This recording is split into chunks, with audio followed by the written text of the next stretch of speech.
I wanna love till my heart's still light. I wanna sing until the dawn's first light. This is Liberty Mountain Radio, the unofficial voice of the coming apocalypse, broadcasting to you today from an undisclosed location in the not-too-distant future. Liberty Mountain No Man's Land is an audiobook produced by Liberty Mountain Radio, written by Nathan Wolf, copyright 2021, all rights reserved. Narrated by Dennis Randall. I wanna go where the moon shines bright. I wanna dance under the stars tonight. Chapter 1. Life is good except for the parts which suck, and being homeless sucks almost as much as being old. In the cold light of autumn dawn, under the uncaring eyes of the sheriff's eviction team, I shoved the last cardboard box of my belongings into the trunk of my girlfriend's Toyota RAV4 and slammed the hatch closed. Resisting the temptation to render a one-finger salute, I kept my opinion in my pocket and jumped into the passenger seat and shivered. Darlene flipped several strands of flyaway hair out of her eyes for the umpteenth time. She squinted to read the tiny letters with directions to our new home, some god-forsaken prepper hideaway in the western mountains. Mapmakers tend to hide the most critical information in the smallest print known to man. She was like that, a stickler for details. Finally finished, she smiled. "Let's go." She adjusted the mirror and shifted the vehicle into gear. We're on our way to start a new life off the grid. Her soft and musical voice accented her thoughts with honey and desire. To me, she sounded like exotic ear candy. She was more than she seemed and used a different song for every mood and season. When angry, sarcastic sandpaper replaced honey as words scoured lies and deception away from facts until only the unvarnished truth remained. We met at a nearby salon where we developed an unlikely May-December romance. Darlene played the part of May at the youthful age of 36. I fulfilled the role of Daddy December at the grandfatherly age of 60 mumble. Through the process of elimination, we became drinking buddies at our neighborhood tavern. I'm not sure buddies is the correct word. More often than not, we happened to be the last people still standing when the bartender bellowed out, "Last call for alcohol." Initially, geography was our common bond. The tavern, built in the 1890s, featured a walnut and mahogany bar with an odd little L-shaped hook at the far corner of the saloon. The counter and a back wall of brick formed a naturally cozy alcove, spacious enough to accommodate 3 stools.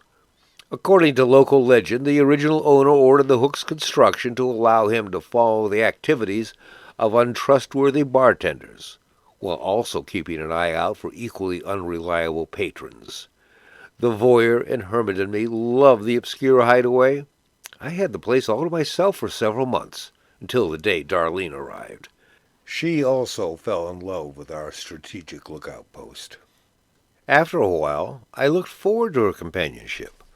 Like commuters, sharing in a cross-town bus, we got used to each other's presence on the installment plan. Familiarity grew comfortable, and silence gave way to conversation as we observed the ebb and flow of tavern life. It all started with casual flirting. She flirted, I was casual. Hell, she flirted with everyone, men, women, and even the bartender's mangy tomcat. While I enjoyed the sometimes risque banter, I never considered Darlene as potential girlfriend material. She was, after all, a young vixen, and I was an old wolf. I entertained myself by trying to sneak a peek down her V-neck or upper skirt when I thought she wouldn't notice. One Friday evening, the stars governing our relationship aligned like the bars on a slot machine. Heads turned as Darlene strutted into the tavern, a blur of legs, cleavage, and the predatory smile of a fox. Her apparel left little to the imagination. Her mini-dress might have been a belt in a previous life. Her tissue-thin, unbuttoned blouse was open down to her navel. She wore no bra. "Whoa, interesting outfit you're almost wearing," I said. She hopped up onto the adjacent bar stool. I did a double take. "Panties optional dress code?" I nodded my head and filed that image into my long-term memory vault. "You like it? I'm getting laid tonight," she said. "One of these stud muffins will be going home with me." She chuckled with a little shiver and scanned the tavern for targets of opportunity. I grimaced, my envious glance flavored a bit oddly by jealousy. What a curious blend of emotions for a virtual stranger. I did an inventory of my own. The tavern was a working man's watering hole, and most of the guys looked like dropouts from Blubber Bubbies or some such weight-watching group. Too many six-packs left most of them on the fat side of flabby. Over the last few years, I'd gone from weighing 284 pounds down to a slimmer 167. I felt authorized to gloat. Wives or girlfriends escorted most of the men. Boyfriends with rainbow rings accompanied several others. Darlene's field of viable partners appeared limited, unless she went in for a threesome or lowered her standards. I pitied the lucky guy who won Darlene's attention. She had the uncanny ability to read people like a book and play like a deck of cards. "Compliments of the house." Our oogling barkeep did a visual inventory of his own and placed a beautifully mixed and handcrafted White Russian in front of Darlene. She looked at it and took a small sip, savored it like a gourmet. "Splendid!" She tilted her head back and wolfed down one long gulp. "Yikes! You talk about thirsty!" Darlene wiped her lips with the back of her hand and bounced down from her seat. Then, like Alexander the Great, she set out to conquer the known world. I had to admire her style. She was the alpha fox loose in the henhouse, radiating sexual availability like a neon sign in the night. The lady was in a class by herself, and that was a problem. She sparkled like a diamond in a coal bin and scared the crap out of the men she approached. If anything, she was too beautiful and too self-assured. While she worked her way around the tavern, the men she flirted with were flattered, flustered, and fearful of her aggressive attention. None of them dared to take the bait. After 10 minutes of ruthlessly flirting, Darlene returned to her seat to regroup and refuel. Our bartender presented her with another complimentary White Russian, his sacrifice to the gods of wishful thinking. "Oh, thank you so much. You're such a sweetheart. Can I have another one to keep this one company?" Darlene touched his hand, and if her smile had been any warmer, the poor barkeep would have erupted into flame. A few moments later, our generous drinkmaster reappeared with a trio of White Russians. "One is for you, and the other two are honor guards for the dead soldiers." He pointed to the 2 empty glasses. "I love this drink." She inhaled the beverage and sloshed it down in one long gulp.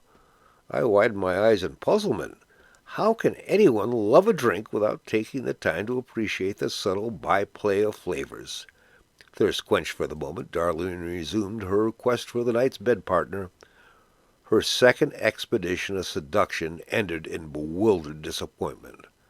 "What the hell? I usually had to beat men off with a stick." Shaking her head in disgust, she demolished another White Russian. I chuckled in sympathy. "Maybe you should offer to beat them off with a stick. You know, 50 Shades of Kinky?" Darlene's head turned and her eyes narrowed. She was not amused. "Why, do you want to get beat off with a stick?" She smiled slyly before dispatching the last White Russian. "Hell no, I hate splinters," I said. "He shoots, he scores," Darlene laughed. She raised her arm and traced a point on the invisible blackboard in the air with her finger. "Nice one," she said. I shrugged my shoulders. The rising heat of a blush warmed my body, and I squirmed in my seat under Darlene's steady gaze. While she studied me, her dark frown of frustration gradually brightened. Her emerald eyes glistened. Her grim expression transformed in the predatory smile of a fox once more. "I'm as horny as hell. Do you want a screw?" She leaned into me and brushed her nose against mine. Her warm vodka breath bore the sinful and delicious scent of winter pleasure. Her pink tongue licked the outline of milk from her lips. She rested her forehead against mine, and moved her hand to my knee. Slowly, she slid her fingers along the inside of my leg. I answered by placing my hand on her thigh and mirrored her journey of exploration. "Your place or mine," I whispered. It was as cliché as all get out, but I couldn't help myself. What could I say? She had just made me an offer I couldn't refuse. Thus began our strange love affair. We became romantically involved as much out of laziness as out of lust. Neither of us cared to invest the necessary time to search for the ideal mate, so we settled upon close enough for right now.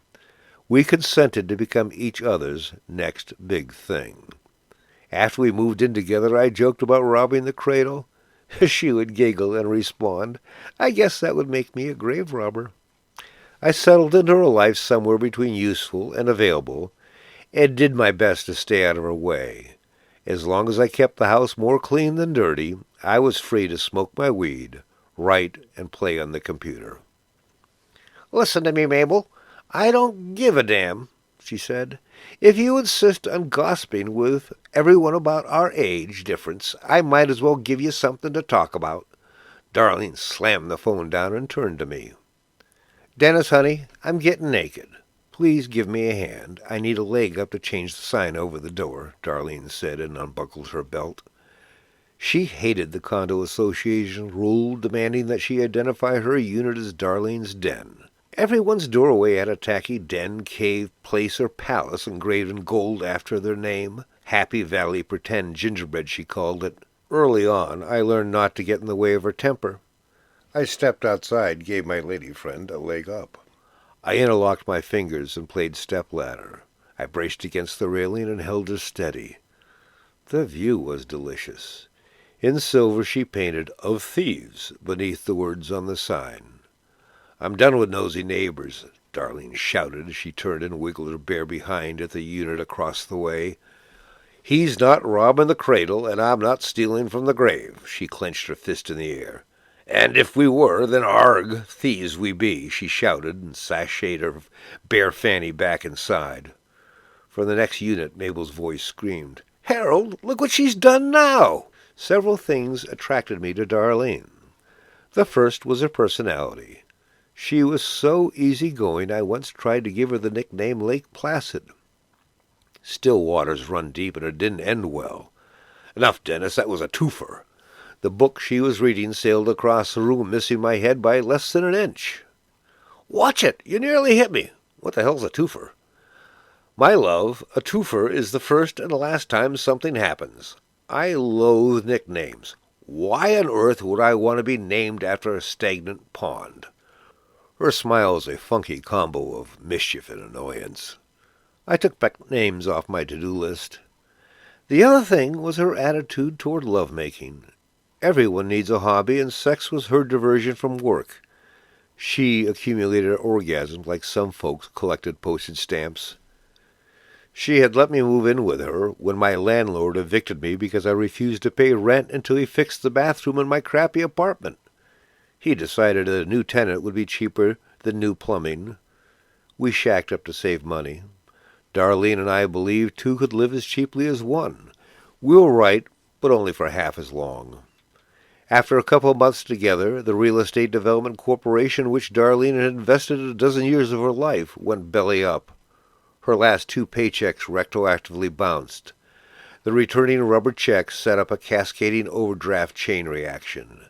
Darlene's condo payments went south, along with about 25 or 30 personal checks and a cloud of ATM transactions. Each bad draft racked up $35 in bank charges, and about the same again in return check merchant fees. Soon her account was bleeding red ink by several $1,000s. The certified letter ordering our eviction was the last straw.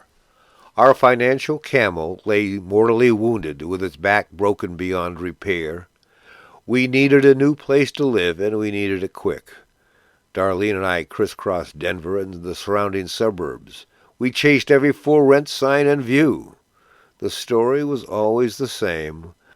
The story was always the same. We were an hour or a day late, or the price was always way beyond our reach. Nothing worked. "Well, if you hear anything," Darlene said, "please give me a call. Thank you." She frowned and hung up the phone and glanced at me. She turned slightly and examined the calendar hanging in the refrigerator door before returning her eyes to mine.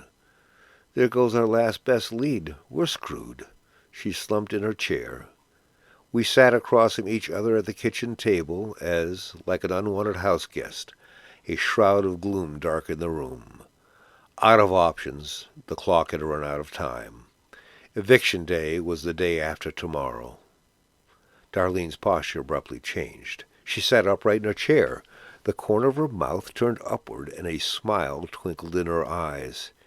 "Yikes! I can't believe I forgot my sisters." Darlene slapped the tabletop with the palm of her hand and laughed. "Dennis, how would you like to live in a commune?" "Huh?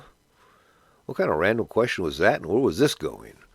Her exotic outlook toward life tended to lean toward the spiritual rather than the religious. Oh, boy. I braced myself for her answer.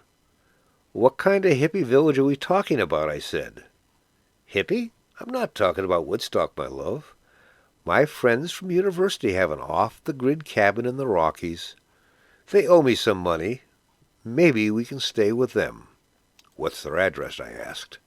"If you learn where somebody sleeps, you can make a pretty good guess about their culture." "Oh, sweetheart, they don't have an address. They're not on the road or any highway." Darlene moved to the living room sofa. I followed. "How far are your friends from the world?" She had my attention. In theory, the closer to a highway, the more tethered her friends would be to conventional reality. I had visited many communes in my younger days. Each had a temperament ranging from boring to, well, batshit crazy. We sat together on the couch. "Oh, they're 20 miles, give or take," she snuggled, and we moved closer together. "We've been buddies for a long time. We were friends back in college," she said. "What kind of friends?" I asked. If they had been living off the grid for 15 years, maybe this gang had something going for it. "You know, friends who help friends," she smiled. "Anyway, they're heavy-duty into the survivalist movement. They might let us stay with them." After so many years in the wild, if her group was still holding its own, they might be the answer to our current housing crisis, depending, of course, on the depth of the batshit. Too deep would be too weird. "Okay, you've got my attention," I said, and kissed her. "Tell me everything you know. Who are these people?" We talked until there was no more to say. "Stay or go, your choice," Darlene said. "Do you want to give them a try, at least for a few weeks?" Living as amateur survivalists, her friends occupied an off-the-grid cabin hidden somewhere in the Rocky Mountains, about 200-and-something miles west of Denver. The more I thought about it, the better it sounded. Living far from civilization was an attractive alternative to sleeping in a shipping crate behind a Safeway supermarket. Besides, I liked the high country, and I'd made several hiking trips there into the peaks while stationed at Lowry Air Force Base, or shipping out for an all-expense-paid tour of Vietnam. I'm in. Let's see if your friends will let us stay with them," I said. I listened as she dictated a text message requesting sanctuary for us, and I shared her joy when she received an affirmative response a few minutes later. Hi-ho, off the grid we go," I sang and did a happy dance. Hi-ho, off the clothes we go," she chanted as she turned the dwarf song into a strippergram for two. More efficient than artful, she had me barefoot from my toes to my chin in under a minute. Bare-ass and laughing, we sealed the deal by morning with a wild session of lovemaking. We were going to make a new life for ourselves. The next 2 days vanished in a rush as we raced to pack what we needed for our new lives. Our RAV4 got a set of off-road tires along with a complete tune-up and oil change. We sold everything we couldn't take with us. What we couldn't sell, we gave away. We were done with Denver. We left a few minutes after sunrise and followed US 70 along the highway away from the city. Within an hour we were in the peaks, and 4 hours later we arrived in the small town of Rifle, Colorado, and elected to do lunch. I had learned that our new home wasn't only remote, it was at the ass end of nowhere. The idea of running out of cigarettes a million clicks from resupply was, well, frightening. We parked in the alley next to the store. I assumed our new off-the-grid home would have some power, so I bought an electric rolling machine. Then, to cover my bet, I bought 2 hand-powered devices, insurance for the addicted. I next cleaned out the store's inventory of cigarette tubes, 3 cases, along with 59 pounds of tobacco, 200 disposable lighters, and 5 hand-carved pipes. Darlene stood next to me as the cashier rang up the largest single purchase in the shop's history. "Are you out of your mind? What fool spends that kind of money on nicotine? My God, we're broke and almost destitute." She shook her head. "Sweetheart, my VA benefits are direct deposit, and they came in last night. Where we're going, money isn't going to be of much use, you think? So why not?" I added another handful of lighters to the pile of merchandise. The total bill of $1,647.28 wiped out half my available cash. The cigarette tubes and 60 pounds of tobacco were too bulky to fit in the cargo bay.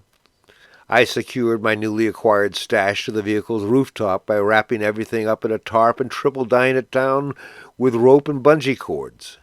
The car looked like a band of gypsies owned it by the time I'd finished. We turned onto Route 13 and passed the town of Mika 2 hours later. Then we cut off the highway and took a winding road, unpaved, up into the hills. About 45 minutes later, Darlene announced, "It won't be long now."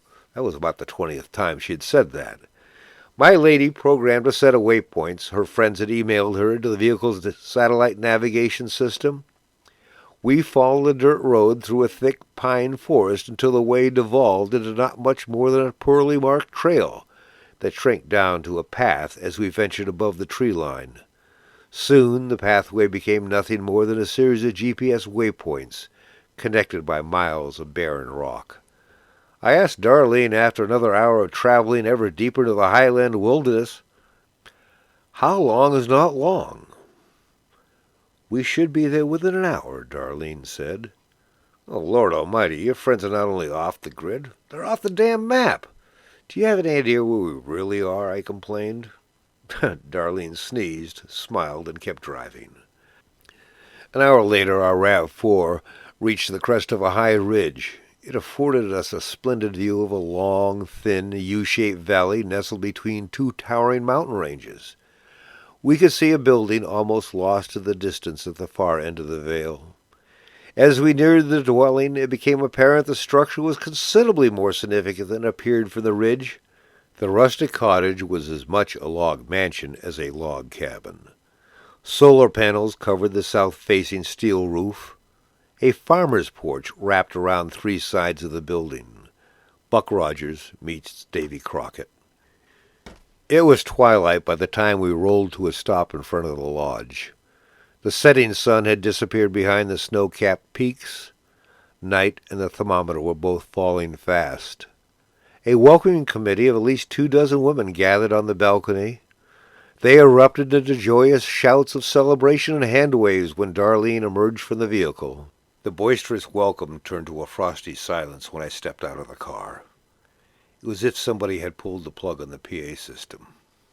You have been listening to the audiobook production of Liberty Mountain, No Man's Land by Nathan Wolfe. Additional podcasts of Mr. Wolfe's post-apocalyptic saga may be found at https://nathanwolf.net. That's NATHANWOLF.net. Liberty Mountain No Man's Land is available from Amazon.com. Paperback copies are $15. Kindle editions are $2.99. Reader and listeners are invited to leave a truthful review. Liberty Mountain Radio's theme song, Where the Moon Shines Bright, is written and recorded by Kara Square. Copyright 2020. It is licensed for public use by Kara Square from creativecommons.org. Thank you, Kara.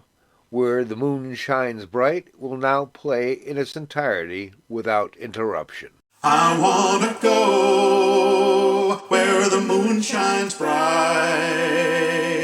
I wanna dance under the stars tonight. I wanna love till my heart's delight. I wanna sing until the dawn's first light. I wanna breathe where the air smells sweet. I wanna walk with no shoes upon my feet. I wanna pass doors open all up and down the street. I wanna hear 300 million hearts beating with one beat.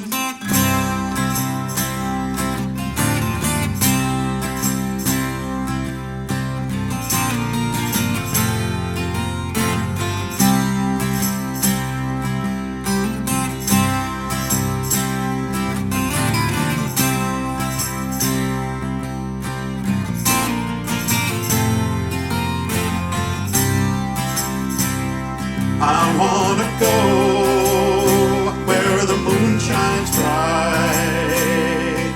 I wanna dance under the stars tonight.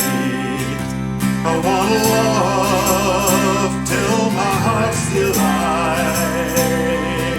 I wanna sing until the dawn's first light. I wanna breathe where the air smells sweet. I wanna walk with no shoes upon my feet. I wanna pass doors open all up and down the street. I wanna hear 300 million hearts beating with one beat.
Up and down the street. I wanna hear 300 million hearts beating with one beat. I wanna go where the moon shines bright. I wanna dance under the stars tonight. I wanna love till my heart's delight. I wanna sing